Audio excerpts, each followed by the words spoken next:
Hey everyone, in this video we're going to do something that's a little bit different than usual. Some of you may know, if you've watched some of my live streams, I've mentioned that I'm working on a game of my own a couple of times, and more recently I've begun working on a simple day-night cycle system for it. And I liked what I came up with, and so I thought I'd begin to share that with you guys in this video, which will be the first of a two-part series, because it got pretty long as I was recording it, where I recreate a day-night cycle system that is accurate to a location on the planet at a time of the month, year. There's not really much more to say, so let's hop in. I'm beginning inside of a blank Unreal Engine 5 project, and I'm going to walk through the entire process of getting this system set up from beginning to end. To begin, I'm going to make a level, and I'm just going to call it map. Going to open it, and I just did it so that we have a blank starting point. And now I am going to first get a plane to use as ground. I'm going to reset its location, and I'm just going to scale it to something like 10,000 on the X and Y axis.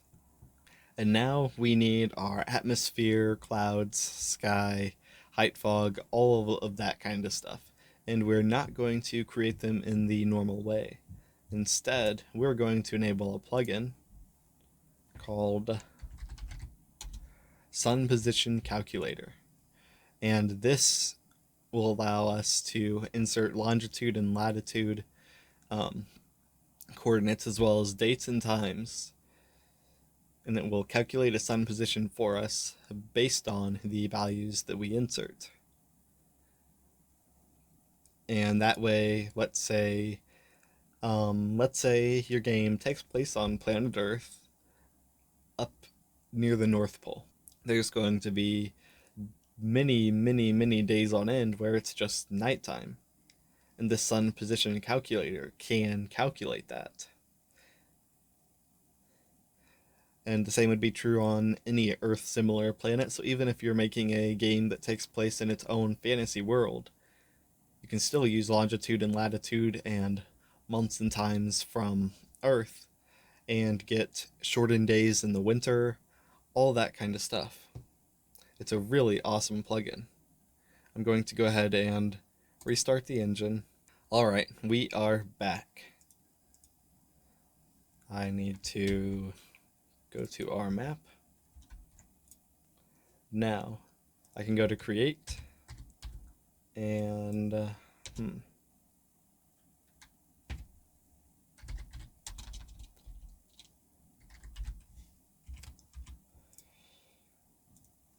going to grab my place actors panel. Here we go. Now I'll drag out sun sky, and first off you'll notice that things are extremely bright. That's because it has set the directional light's intensity to a physically accurate value. So I'm just going to go in and change that down to 10. And I'm also going to reset the location here. And I'm going to raise it up a bit. There we go. That way our compass here is on the plane and we can see. So now we have this sun sky actor, and it has settings for latitude, longitude, time zone, north offset, month, day, solar time, which I will explain later. And all these things are super useful. But if we just click play, sun doesn't move, nothing happens. It's static. We need a blueprint to drive the sun and change this solar time value, as well as update months, days, and years years because because we have leap years in February, and we want to keep that accurate too. You don't really need to, but we can, so why not? Now I'm going to create a blueprint class that is an actor, and I'm going to name it DayNight Cycle. Now I'm going to place it in the world and open its editor.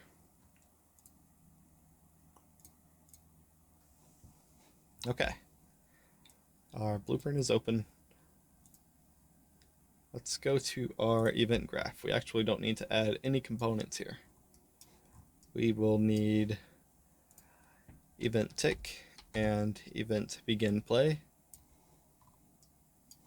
The first thing we want to do is we want to get a reference to our sun sky actor, and then set some variables from it inside of this blueprint so that we can then update those variables each tick. So I'm going to drag out from begin play, and I'm going to get all actors of class. The class is going to be sun sky. Now I can drag this out and get a get node. That'll just get us the first index of this array, which will be our sun sky actor, because there's only one in the world. Now I can use that to set a new variable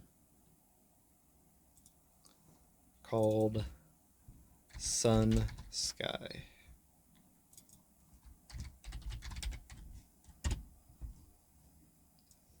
So now we have our reference to sun sky. Now I'm going to take sun sky, and I am going to set month, and then set day.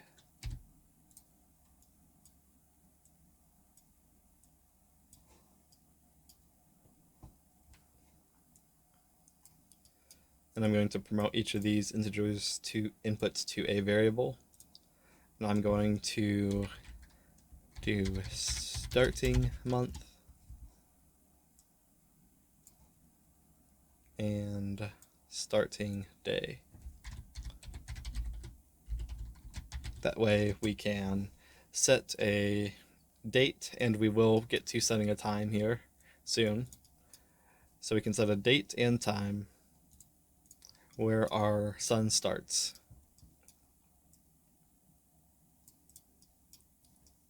Now,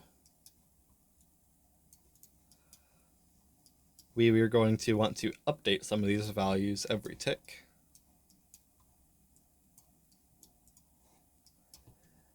We want to update our month, day, and solar time.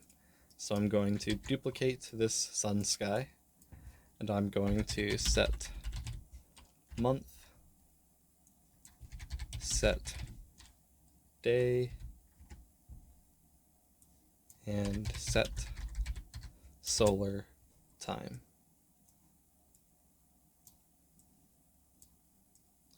And I'm going to make 3 new variables.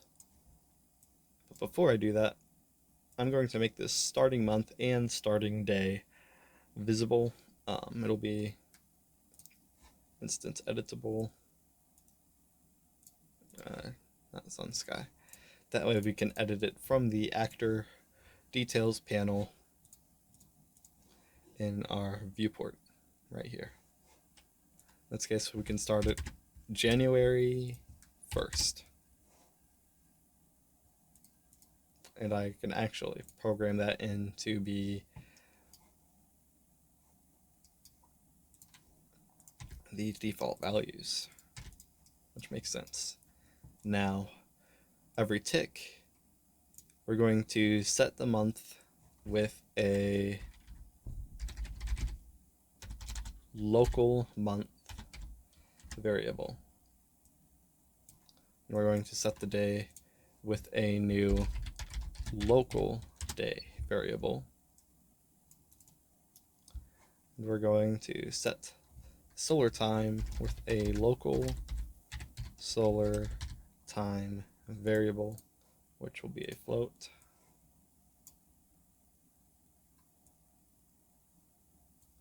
So now every tick, it's going to update the month, day, and solar time of the sun sky actor with the month, day, and solar time of this blueprint. So now we have to, well, get that month, day, and solar time, and we have to update them.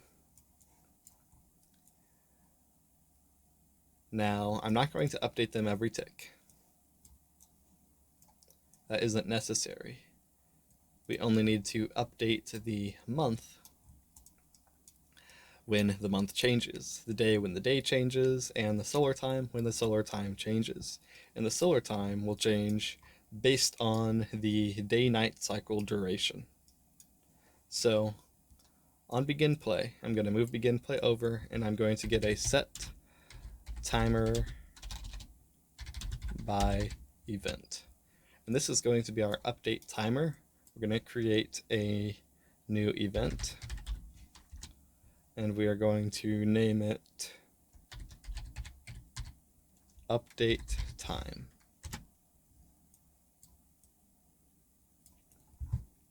And we're doing this because, again, we don't need to do this every tick.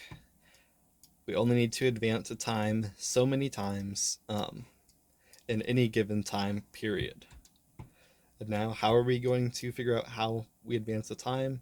Because we could just, advance it once every second.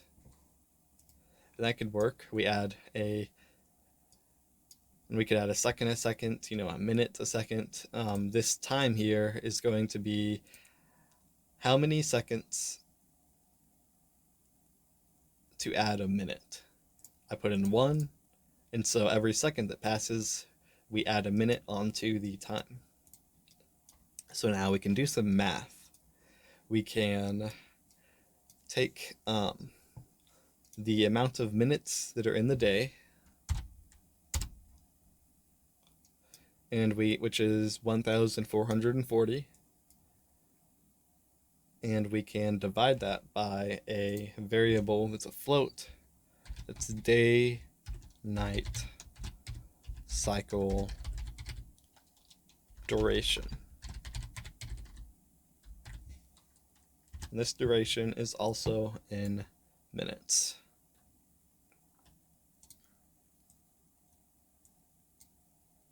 So we're dividing 1,440 minutes. Let's say we want the day-night cycle to take 1 minute. So 1,440 minutes divided by 1 gives us a single minute. And so we know that every minute a day will pass. Because it doesn't give us a single minute, it gives us 1,440 as our output value from this division node. So every minute, 1,440 minutes pass.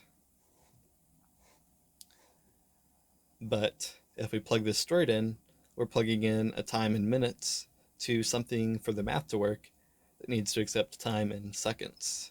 So I'm going to divide this again, this time by 60. So now we plug that into time, and this event will fire at a rate where 24 hours will take in real life time the amount of time in minutes that this day-night cycle duration float variable is set to. In this case, 1, which is very fast, but it'll work for demonstration purposes. We also want to loop it. We want it to fire more than once. We're going to leave this alone for now because we need to do more math. The sun sky actor makes use of solar time. I want to be able to make use of local time from a time zone. So solar time is a calculation of the passage of time based on the position of sun in the sky. The fundamental unit of solar time is the day based on the synodic rotation period. I do not believe I've pronounced that correctly. Anyway, two types of solar times are apparent solar time and mean solar time. So it's just another way of getting the time directly from the sun. It's a bit different than local time for a time zone. It's like a time zone of its own, sort of, but a bit more complex. There's a formula that we can use to convert a local time into a solar time. And it is as follows. We subtract the local standard time meridian from the longitude of our current location, multiply that by 4, and then add that to the local time, and then also add that to the equation of time. And that is going to sound absolutely crazy and make no sense. So let's actually write some stuff out in blueprints. Here I'm going to copy over. Can I copy over a comment? No, but I can copy the text inside of it, which works. So I'm going to create a comment, and I'm going to paste some text in here. And this is just a key for our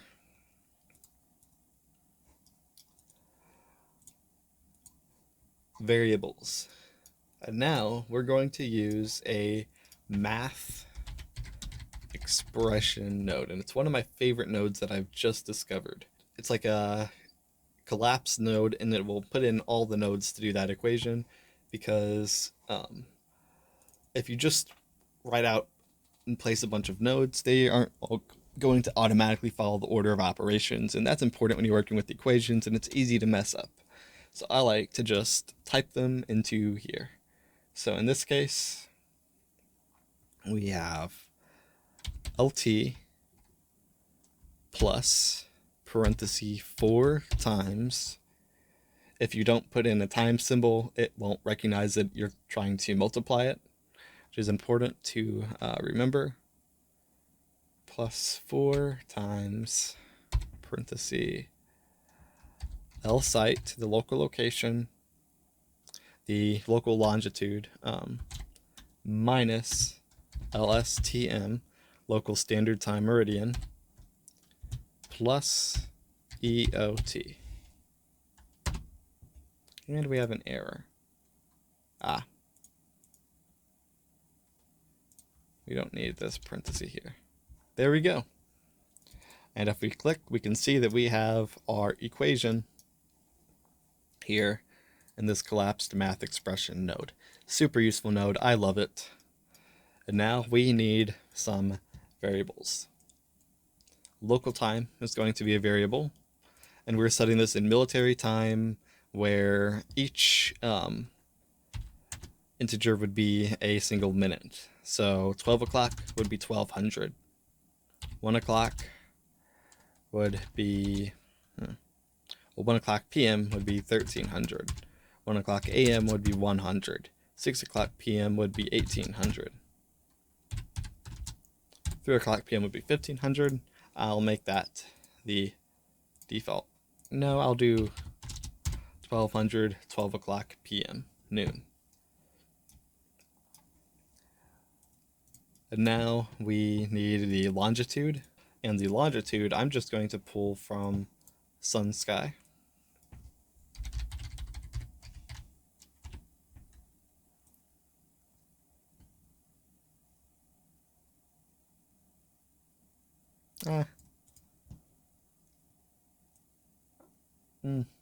Yeah.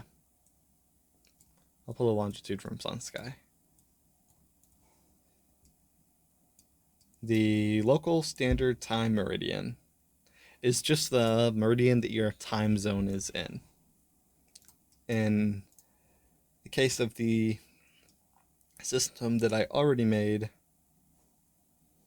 the longitude I had set to Let's see. Sun, sky. Where's my latitude and longitude? Okay, the longitude I had set to 118 point something something something, which is exactly, I'm pasting it in here, 118.243698. My latitude is 34.0522, and we can ignore that things just went very dark. And so this is actually latitude and longitude for Los Angeles, California. I just needed a city, a recognizable city. So I just decided that. I don't live anywhere near there, actually. But I know that the LSTM, because I Googled it, is 120 for Los Angeles, California. The equation of time describes the discrepancy between two kinds of solar time. So the two kinds of solar time that I mentioned before, this equation of time is the discrepancy between them. And now this equation of time can actually be demonstrated as a curve. And so luckily I've already made a curve in my other project. It's just a float curve, and I can copy the values over inside of this one. So I'm going to right click, create miscellaneous curve float, select. I'm going to name it, I clicked off on accident, equation of time.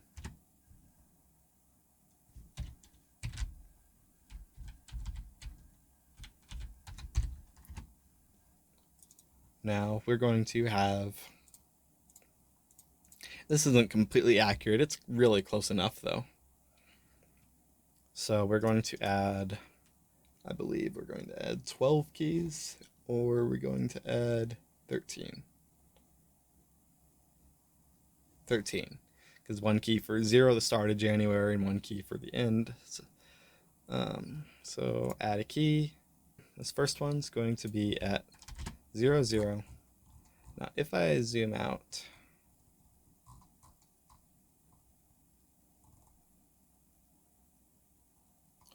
not that far,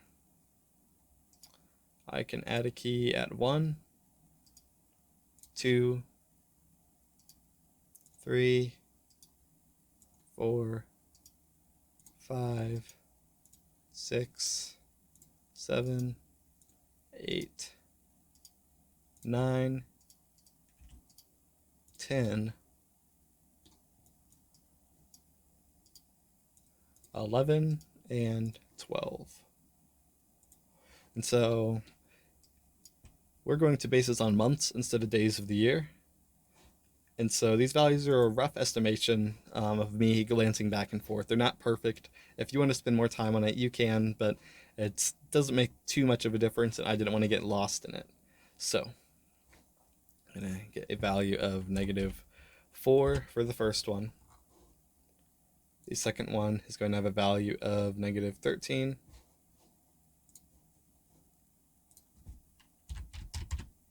The third one is also going to have a value of -13. Let's zoom out even more here. The fourth one is going to have a value of -5. Next one is going to have a value of 3.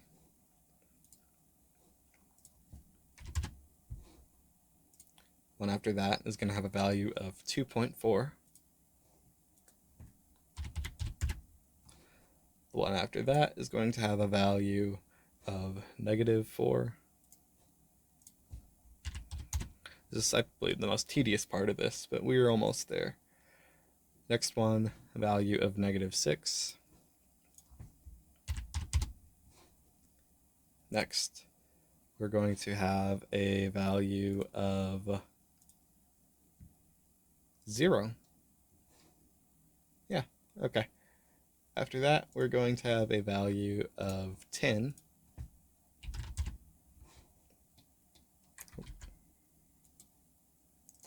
After that, we're going to have a value of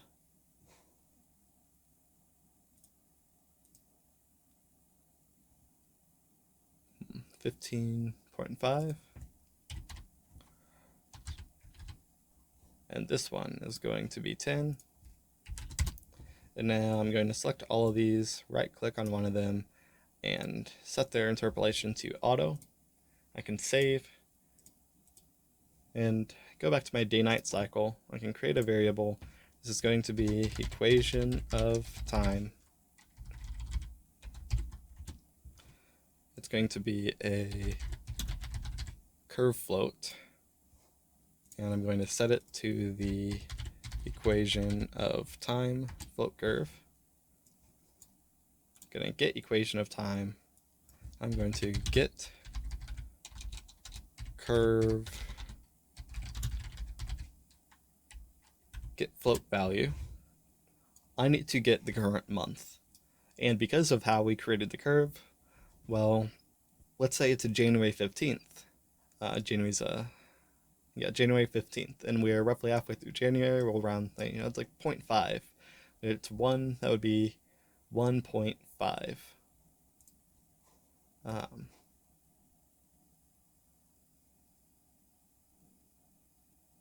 And so, actually, it would be 0.5, not 1.5. 1.5 would be halfway through February. And so, we need to do some math with our month, day, and year variables. We'll get a year one, but for now, I'm going to get our local month, our local day, and I'm going to get a year integer. Create one, I mean. And the default, I'm just going to set it to 2021, current year.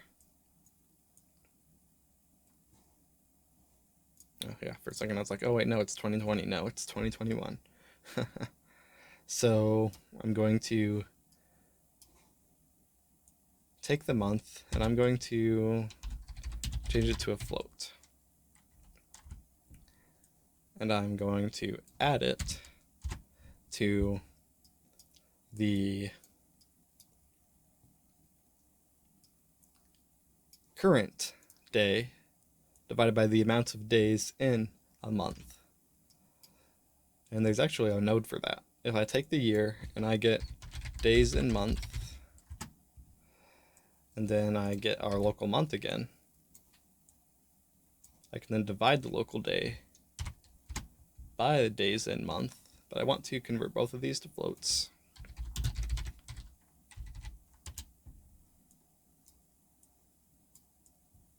Guess this one doesn't need to be.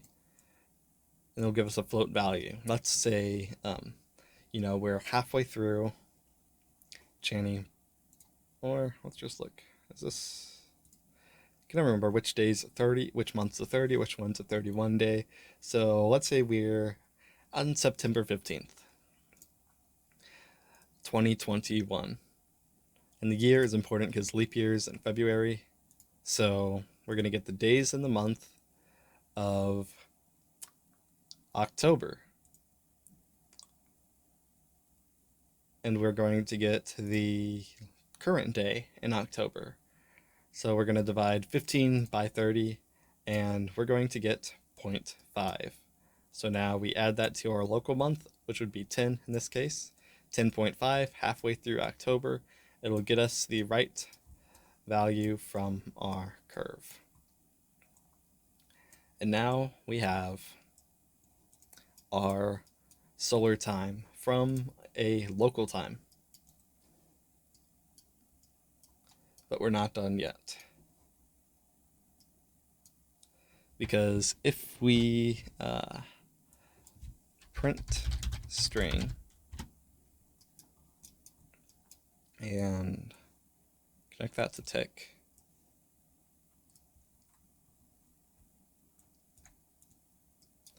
set the duration to 0, compile, save. I'm also going to uncheck print to log. And if I play, well, the solar time for the local time of 12 o'clock at our pretend location is 1188.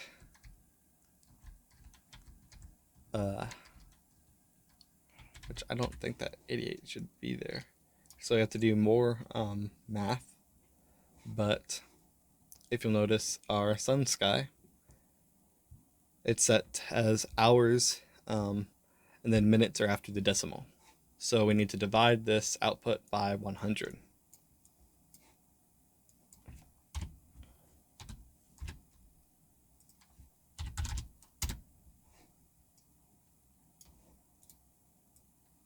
Now,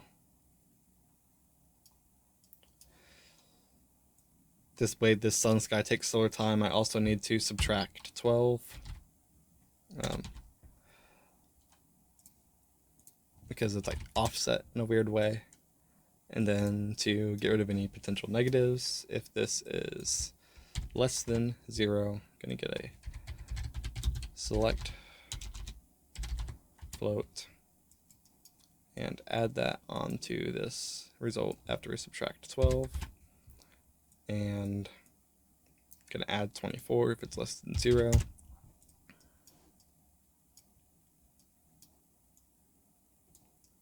And now we need to know if we're in daylight savings time. So I'm going to get sun sky. You can toggle whether or not we actually have daylight savings time in your sun sky actor. So I'm going to get is DST. Check DST enable.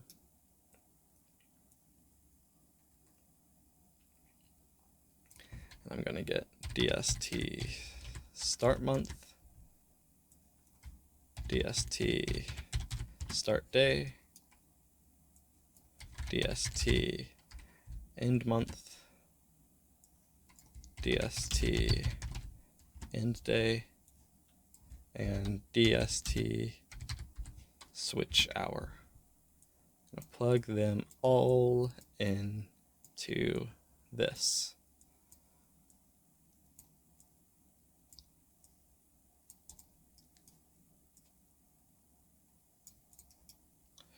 And now, if this is true, we're going to do another select float. Don't need to execute anything if it's true. We're going to do nothing. If it's false, we're going to subtract an hour from our time.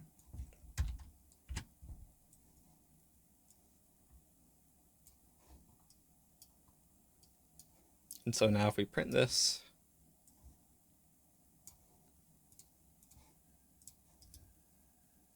at 22.889. So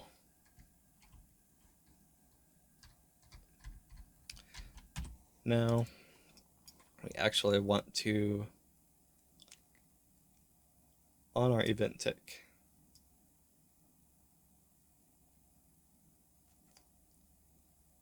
actually no, not on our event tick.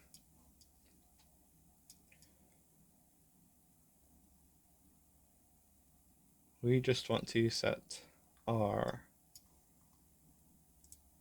local solar time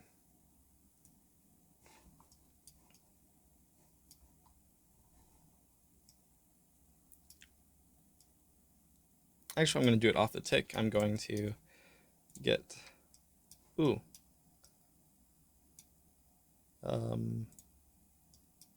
yeah.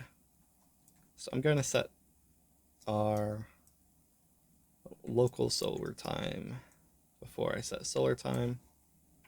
I might move that back into our update time event, but for now, I'm going to put it off of tick since we don't have that created yet. I'm going to set it. We don't need to print this right now.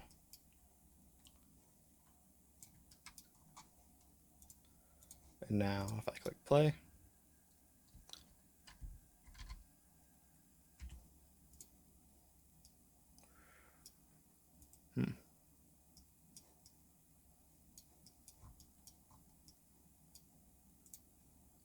1200 should be 12 o'clock noon.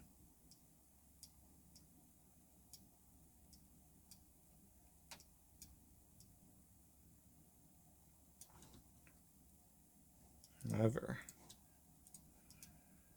it does not look anything like 12 o'clock noon.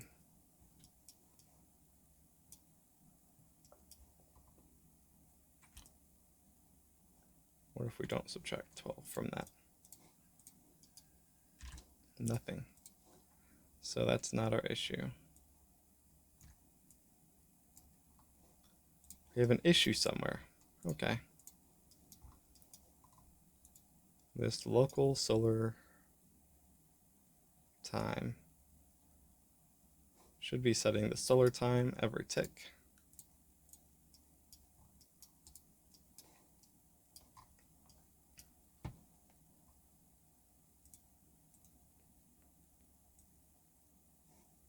So if I just set the solar time directly from this? That does the trick. So for now, I'm going to not worry about this local solar time. I'm just going to set solar time directly. Also, it doesn't work if we were setting the month and day here. I thought we'd be able to. It's a bit different. It's a little bit of a different setup than what I had, but that's fine. We'll just set the solar time. And I will more closely follow my slightly less optimized previous version. So now we can input a local time.